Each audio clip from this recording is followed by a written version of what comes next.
చంపేశారా? ఏడు తెలిసి నీకు? నువ్వు అప్పుడు ఎక్కడ ఉన్నావు నువ్వు?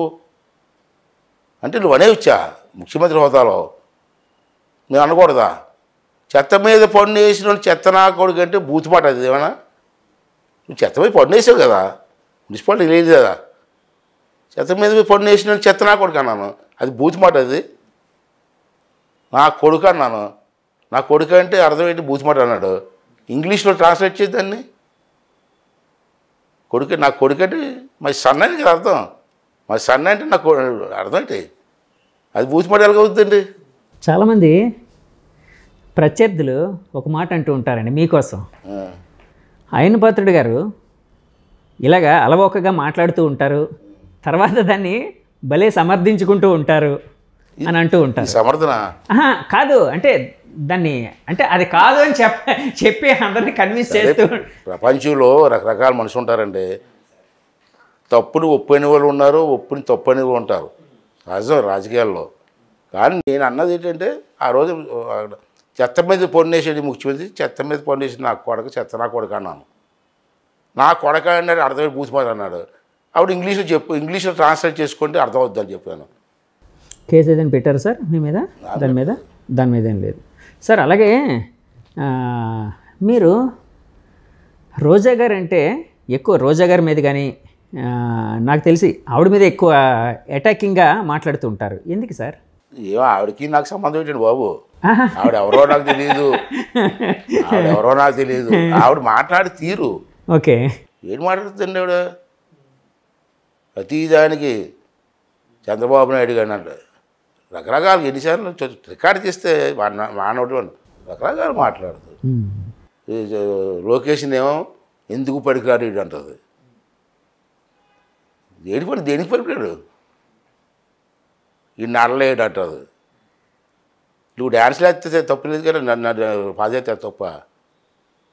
ఏం చేసావు యాజ్ ఏ మినిస్టర్గా? మన టూరిజం స్పాట్స్ మనకి అరకు కానీ, పాడేరు కానీ, లంబసింగ్ కానీ, విశాఖపట్నం కానీ, నువ్వు ఈ 4.5 సంవత్సరాల్లో యాజ్ ఏ టూరిజం మినిస్టర్గా ఆ ఋషికొండ మీద బిల్డింగ్ తప్పించి నువ్వు ఏం చేసావు చెప్పు?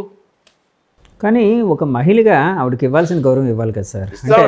మీరు సరే అంటే విమర్శలు మహిళగా గౌరవం అంటారు, మగవాడికి గౌరవం వస్తలేదండి. మగవాడికి గౌరవం ఇద్దరికి ఇచ్చిపుచ్చుకోవాలి. కానీ అలా కాదు సార్. అంటే నేను అనేది మన సనాతన ధర్మంలో, మన భారతదేశంలో మహిళలకి కొంత ఎక్కువ రెస్పెక్ట్ కానీ లేకపోతే ప్రాధాన్యత కానీ ఒక ఇది ఇస్తూ ఉంటారు. ఇప్పుడు అన్నగారు ఎన్టీఆర్ గారు మహిళలకి బస్సులో సీట్లు అన్నారు, ఏమన్నారు, మహిళల కోసం రకరకాల పథకాలు ప్రవేశపెట్టారన్నారు కదండి. ఆ పార్టీ నుంచి వచ్చారు కదండి మీరు. సో మహిళలను రెస్పెక్ట్ చేయడం అనేది ఇంకా ఎక్కువ ఉంటుంది కదా వేరే వాళ్ళతో పోలిస్తే. సనాతన ధర్మం చెప్పండి అన్నారు కదా, సనాతన ధర్మం ఇప్పుడు అన్నారు కదా. సనాతన ధర్మం గురించి ఆలోచిస్తే మహిళ మగవాడికి గౌరవం ఇవ్వాలి, మగవాడేమో భార్యకి ఇవ్వాల్సిన గౌరవం మహిళకి ఇవ్వాలి. నువ్వెక్కడికి గౌరవిస్తున్నావు? ప్రతి వాడిని అరే ఒరే అంటావు. చూడండి ఒకసారి ఆవిడ క్లిప్పింగ్స్ చూస్తే ఎంత నీచంగా మాట్లాడుతుంది. నన్ను రేపు చేస్తావా? రేపు చేసి ధైర్యం ఉందా నీకు అంటుంది ఆవిడ. మొన్న ఒక ఆడది అలాగనొచ్చండి, ఎదురు కూడా మగవాడికి పౌసు రాదండి. అంతా మాట్లాడుతుంది. ఒకసారి వెరిఫై చేయండి మీరు చూడండి సార్. నన్ను రేపు చేస్తారా? నన్ను రేపు చేసి ధైర్యం ఉందా నీకు? రా రేపు చేయి. ఆయన ఒక ఆడది, అందులో మినిస్టర్గా ఉన్న ఒక లేడీ మాట్లాడితే అది ధర్మం అంటారండి, అది సంస్కారం అంటారు? చెప్పండి, మీరే చెప్పండి. సో అందుకని చెప్పి మీరు కూడా అటాకింగ్గా మాట్లాడుతున్నారు. అందుకని కాదు, నువ్వు అందరినీ ఎవరిని వదులుతున్నావు? చంద్రబాబు నాయుడు తిడతావు, భువనేశ్వరిని, ఎన్ని బూత్ మాట్లాడింది నేను అన్నది చేతు. చూడండి రికార్డు చూడండి. ఆఖరికి లోకేష్ భార్య అని. అదే సంస్కారం ఉండదు సార్. ఇప్పుడు ఇలాంటివి అంటే ఆ వేడిలోని అంటే అటాకింగ్గా మాట్లాడుకోవడం వరకు బాగానే ఉంటాయి సార్. కానీ ఒకసారి కొంత కాలం తర్వాత దాన్ని చూసుకుంటే అంటే ఇలాంటి పరిస్థితుల్లో మనం మాట్లాడాల్సి వచ్చిందా అని రాజకీయ నాయకులు కూడా ఫీల్ అవుతారేమో. అయ్యే అవకాశం ఉండొచ్చేమో. కొంతమంది ఫీల్ అవుతారు, లేదు నాకైతే తెలీదు. కానీ ప్రజల్లో మీ రాజకీయ వ్యవస్థ మొత్తం నాయకులందరూ పలచన అవుతున్నారు కదా సార్. అది మారాలి అంటే ఏం చేయాలంటారు? ఎందుకంటే ఒకప్పుడు ఎన్టీఆర్ గారు కానీ అంటే ఈవెన్ చంద్రబాబు నాయుడు గారు, రాజశేఖర రెడ్డి గారు కూడా అప్పట్లో రాజశేఖర రెడ్డి గారు అసెంబ్లీ సాక్షిగా నీ తల్లి నిన్ను కన్నాదా అని చెప్పి బాధపడుతుందని చెప్పి అప్పట్లో ఉమ్మడి అసెంబ్లీలోని అప్పుడు అన్నారు చంద్రబాబు గారిని ఉద్దేశించి. దాని మీదే చాలా దుమారం చెలరేగింది. తర్వాత ఆయన బాధపడి సారీ కూడా చెప్పినట్టు కొన్ని అసెంబ్లీలో సారీ కూడా చెప్పారు. ఆ విధంగా ఉండేది లేదన్నాను నేను. రాజశేఖర రెడ్డి పుట్టినట్టు కదా వీడు, ఇతను ఎందుకు లేదు సంస్కారం? రోజా గారు అసెంబ్లీలో బూతులు తిడతా ఉంటే ఈ అని నవ్వుతున్నాడు. తప్పు మాట్లాడగా అన్నారు కదా యాజ్ ఏ ఫ్లోర్ లీడర్గా.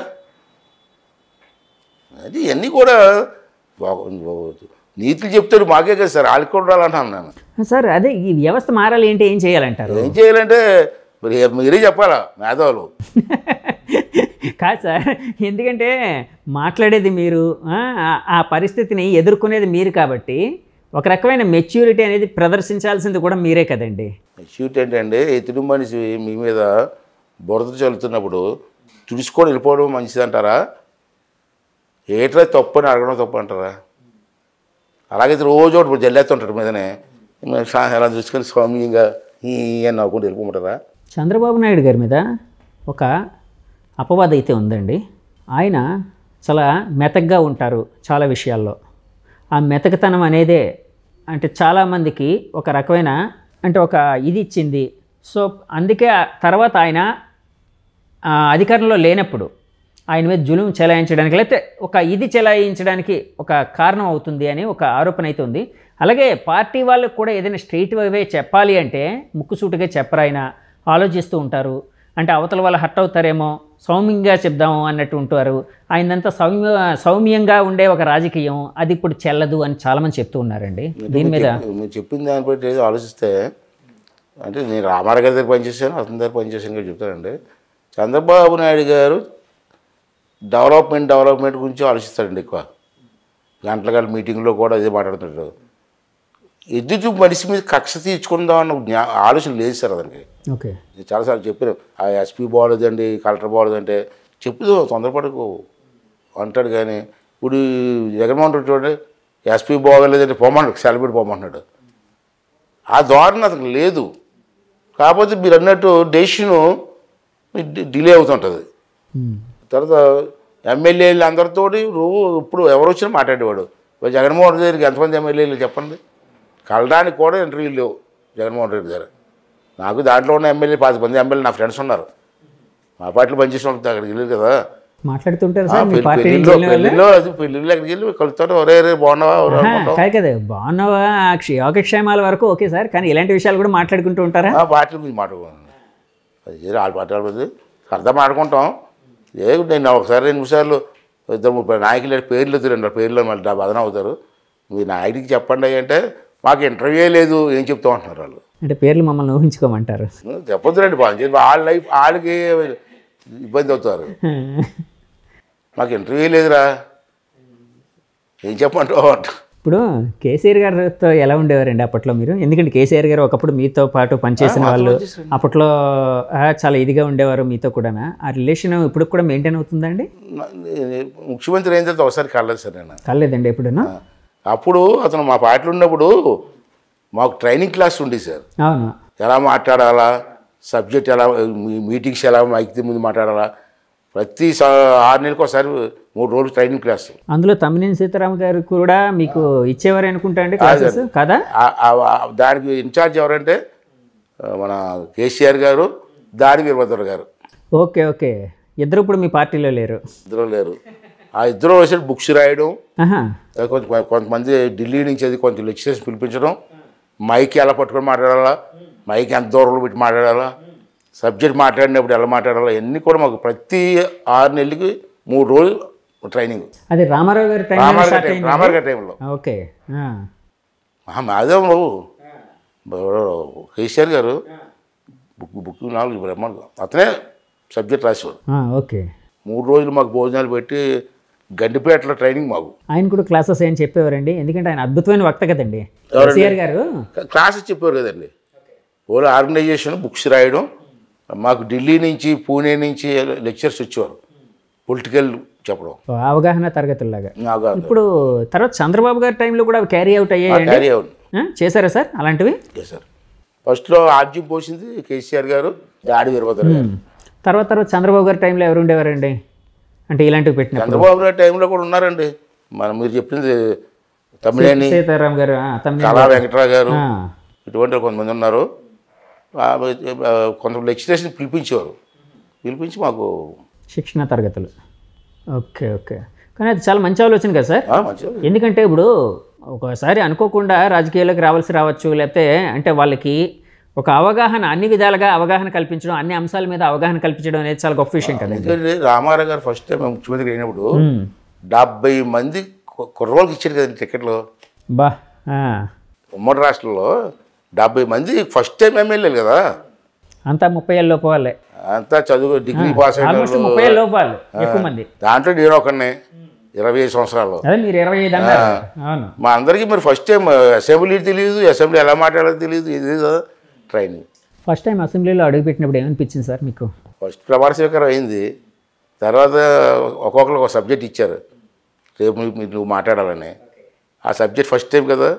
నేను లైబ్రరీ ఉండేది మాకు, అసెంబ్లీ పెద్ద లైబ్రరీ ఉంటుందండి. ఆ లైబ్రరీలో రోజంతా కూర్చొని రాత్రి 10 గంటల వరకు పర్సనల్ స్పీచ్ కదా, బీసీ మీద మాట్లాడమన్నారు నన్ను. బీసీ దీని మీద గతంలో ఎమ్మెల్యేలు మాట అన్నీ కూడా దాంట్లో రికార్డ్ అవుతాయండి, బుక్లు ఉంటాయి. అప్పుడు ఆ రోజుల్లో ఎవరో ఈవీసీపీలో లేవు కాబట్టి తక్కువ. అప్పుడు ఆ పుస్తకాలన్నీ చదువుకొని, అన్ని పుస్తకాల్లోంచి కొన్ని తీసుకొని మంచి మంచి స్పీచ్ తయారు చేసుకొని 10 నిమిషాలు మాట్లాడాను ఫస్ట్. ఎలా అనిపించింది సార్? కొత్త కదా. అందులో అసెంబ్లీలో మాట్లాడడం అంటే ఒక ఆనందం, ఎక్కడ తప్పు మాట్లాడతాం అని భయం. మీరు అసెంబ్లీలో అంటే నేను చాలాసార్లు వింటూ ఉంటానండి, ఏ వ్యక్తికైనా ఒక వ్యసనం ఉంటుంది. వ్యసనం అంటే ఫర్ ఎగ్జాంపుల్ క్రికెటర్ ఉన్నాడు అనుకోండి, క్రికెట్ ఆడడం ఒక వ్యసనం ఆయనకి. అంటే ఆ వ్యసనం అంటే అంతగా ప్రేమిస్తాడు ఆ క్రీడని, అంటే తన జీవితంగా. అలాగే రాజకీయ నాయకుడు ఎప్పుడు రాజకీయాల్లో ఉండాలనుకుంటాడు, ఎప్పుడు పదవిలో ఉండాలనుకుంటాడు. ఎప్పుడు అంటే ఓటమి ఎదురైనప్పుడు పరిస్థితి వేరేగా ఉంటుంది. మీరు చాలాసార్లు 5 సార్లు 6 సార్లు సార్ ఎలక్ట్ అయ్యారు మీరు ఎమ్మెల్యేగా? 7 సార్లు ఎమ్మెల్యేగా, ఒకసారి ఎంపీగా. ఒకసారి ఓడిపోయారు సార్? 3 సార్లు ఓడిపోయారు. సో ఓడిపోయినప్పుడు మీ పరిస్థితి ఎలా ఉండేదండి? అంటే కాదు సార్, అది అలవాటు అయిపోద్ది కదా, అంటే ప్రజలతో ఇంటరాక్షన్ కానీ ఇది కానీ. సరే ఏం తప్పు చేసేవారా అనిపిస్తుంది. సరే ప్రజల నిర్ణయం, ప్రజాస్వామ్యంలో ఎలక్షన్ వాళ్ళ నిర్ణయం కదా. మరి 3 సార్లు ఓడిపోయింది బాధపడితే 8 సార్లు గెలిపించింది ఎంత ఫీల్ అవ్వాలి? హ్యాపీగా ఫీల్ అవ్వాలి కదా. అదే ప్రజలు కదా 8 సార్లు గెలిపించారు. అవును. అయితే మామూలు ఇవన్నీ. కానీ 10 సార్లు పోటీ చేయడం అనేది నిజం గ్రేటే కదా సార్.